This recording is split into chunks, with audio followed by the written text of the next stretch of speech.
যদুবাবুর বাজার দীর্ঘদিনের বাজার।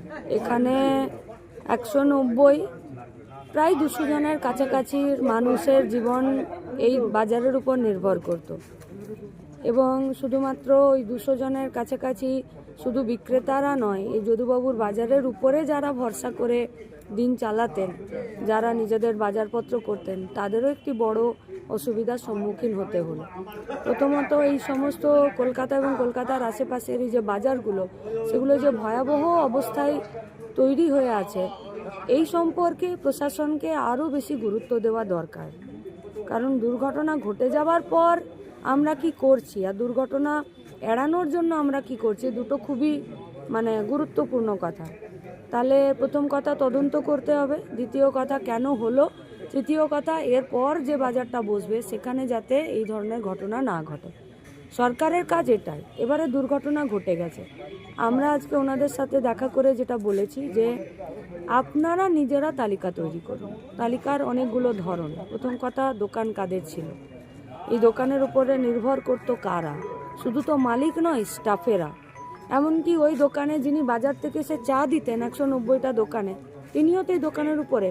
তাহলে কারা ছিলেন স্টাফ, এই দোকানে কারা কাজ করছিলেন, তারা কত টাকার মালপত্র নষ্ট হয়েছে, তার প্রতিদিনের যা এখান থেকে ইনকাম ছিল, তাহলে যতদিন না দোকানগুলো বাজারটা ফিরে চালু শুরু হচ্ছে ততদিন পর্যন্ত তাদের ইনকামের জায়গা, সেটাও ক্ষতিপূরণ। এরা যে অনেকেই লোন নিয়েছে, তাহলে তাদের মাসের কিস্তি কি হবে, তাহলে যতদিন তৈরি হতে সময় লাগবে 1 মাস, 1.5 মাস, 2 মাস, সেই লোনের কিস্তি, ইন্টারেস্ট, সেই সম্পর্কে সরকার কি করবে। এবং যতদিন না পর্যন্ত ফিরে বাজারের পুনর্বাসন হচ্ছে ততদিন পর্যন্ত এরা এদের রোজকার জীবনযাত্রায় সেটা কি করবে। ফলত এতগুলো ক্ষতিপূরণের তালিকা আমরা বলেছি আপনারা নিজেরা তৈরি করুন এবং মিউনিসিপ্যালিটির কাছে আপনারা বলুন। এটা কোনো ভিক্ষা বা এটা কোনো দয়া নয়, এটা আপনার অধিকার, এটা আপনার ন্যায্য পাওনা। কারণ আপনি এই বাজারটা চালাতেন বলে সরকারের ঘরে পয়সা যেত। এই বাজার বন্ধ থাকা মানে সরকারের ঘরে পয়সা যাওয়া বন্ধ হয়ে যাওয়া। তাই সরকারের দায়িত্ব এই বাজারের পাশে থাকা।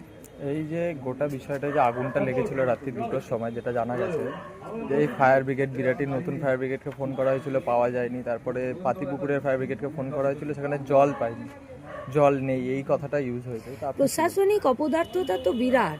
আমি শুরুতেই বলেছি যে আগুন কেন লাগছে সেটা দেখতে হবে। আগুন লাগলে তার সঙ্গে দ্রুততা, যে কোনো ধরনের দুর্ঘটনা, তাকে দ্রুততার সাথে অ্যারেস্ট করার কি আছে এবং যাতে না ঘটে তার জন্য। এই 3টে বিষয় তো প্রশাসনিক অপদার্থতাকে ইন্ডিকেট করে। সরকার যখন শুধুমাত্র ভোটে কি করে জিতবো আর ভোটে ওড়ানোর জন্য টাকা কি করে বাগাবো, শুধু যখন তার চিন্তা ভাবনা থাকে, এই সরকারের কাছে পজিটিভ, দীর্ঘমেয়াদী এবং মানবিক গ্রাউন্ডে কোনো কিছু কাজ আশা করাটা খুবই একটা আশঙ্কার জায়গা। বলেই না এতগুলো মানুষ, এতগুলো দোকানদার তারা আতঙ্কিত হচ্ছে, আশঙ্কাগ্রস্ত হচ্ছে, আশ্বস্ত হতে পারছে না। ধন্যবাদ।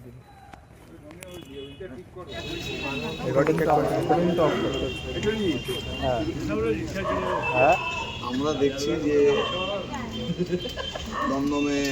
দমদম উত্তর দমদমে গোড়াবাজারেও আমরা এরকম তার ফলে এই যে মানুষ এখানে হকারি করে, দোকানদারি করে, এর ওপরেই যাদের জীবন জীবিকা নির্ভর করছে, একেবারে ভস্মীভূত হয়ে যাওয়া মানুষের মনের মধ্যে প্রথম আশঙ্কা যেটা আসে সেটা হচ্ছে এই জমিটাতে কি মাল্টি স্টোরেড হবে, এটা কি কোনো শপিং কমপ্লেক্স হবে। সেটা যদি হয় তাহলে এই নিচে যে লোকটা ছাগল কাটছে, যে মুদিখানার দোকান লাগিয়েছে, যে হয়তো খাতা বইয়ের দোকান করেছে, একে যদি বলে 3 তলায় চলে যাও, 4 তলায় চলে যাও, তাহলে ওর দোকানে কোনো কাস্টমার নেই। এরকম অনেক জায়গাতে জমি হাঙরের দল, প্রমোটার, ডেভেলপার, সাপ্লায়ার, এই যে র্যাকেট, তার সঙ্গে যে রাজনৈতিক দিক এবং অবভিয়াসলি তার পেছনে তৃণমূল থাকে, তাহলে প্রথম আশঙ্কা এটা। তো এখানেও যারা ব্যবসায়ী তাদের মধ্যে এরকম ধারণা একেবারে নেই সেটা নয়, আছে। তাহলে এটা নিরসন হতে পারে যদি একটা প্রকৃত সঠিক তদন্ত। আমাদের এটা একটা অন্যতম দাবি আরেকটা দিক হচ্ছে যে ওরা যখন সরকারের কাছে যায়, মিউনিসিপ্যালিটির কাছে যায়, তাদের সাথে বসে, তখন তারা ওদের বলে যে না, আমরা এখানে কোনো মাল্টি স্টোরেজ বিল্ডিং হবে না, এখানে মডেল বাজার আমরা তৈরি করে দেবো, ওপরে টিনের চালা থাকবে, এবং গোটা ব্যাপারটা যাতে সুরক্ষিত হয় তার জন্য সিসিটিভি ক্যামেরা, অগ্নি নির্বাপক ব্যবস্থা, এগুলো সমস্ত থাকবে। 189টা দোকান ছিল এখানে। এই দোকানের বাইরেও আরও যারা মালিক তাদের বাইরেও কিছু স্টাফ ছিল, দোকানের কর্মচারী ছিল। এখন এদের প্রচুর পরিমাণ ক্ষয়ক্ষতি হলো, যা মাল ছিল নষ্ট হয়ে গেল, পুড়ে গেল, ছাই হয়ে গেল। এরপরে কতদিন ব্যবসা করতে পারবে? 1.5 মাস 2 মাস। একটা যে পুঁজিটা ওর নষ্ট হয়ে গেল, যে মেটেরিয়াল নষ্ট হয়ে গেল, এইটার কম্পেনসেশন কী করে হবে? এর পরিমাণ প্রায় 3 কোটি টাকার মতো ওরা যা বলল। তাহলে পুনর্বাসন এবং ক্ষতিপূরণ, এই দুটো কাজই করতে হবে। এখন এটার জন্য যে সময়টা লাগবে আবার ব্যবসা শুরু করবার জন্য, তাহলে এই সময়টা চলবার জন্য কী হবে? এদের অনেকের লোন আছে, ইএমআই কী হবে? যারা স্টাফ আছে তাদের মাইনে কী হবে? তো এইগুলো ক্ষেত্রে গভর্নমেন্টকে দায়িত্ব নিতে হবে, মানে মিউনিসিপ্যালিটিকে দায়িত্ব নিতে হবে, এবং খুব দ্রুততার সঙ্গে নিতে হবে। ওরা কিছু আশ্বাস দিয়েছে, কিন্তু দোকানদারদের, ব্যবসায়ীদের মনের মধ্যে যেটা ঘুরপাক খাচ্ছে, আশ্বাস তো আমরা পাই, কিন্তু সেই আশ্বাসটা কার্যকরী অনেক ক্ষেত্রেই হয় না। তাহলে এক্ষেত্রে যতক্ষণ না হচ্ছে ততক্ষণ সেই বিশ্বাস তৈরি হচ্ছে না।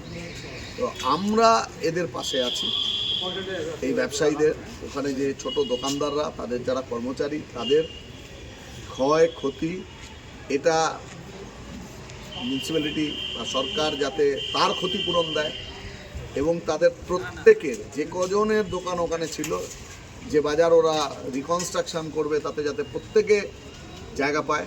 আবার এদেরকে বঞ্চিত করে তৃণমূলের যে কায়দা, অন্য লোক ঢুকে গেল, এরা পেল না। ক্ষতিপূরণের টাকা যে লোকটা দোকানদার সে পেল না, অন্য লোকে পেয়ে গেল।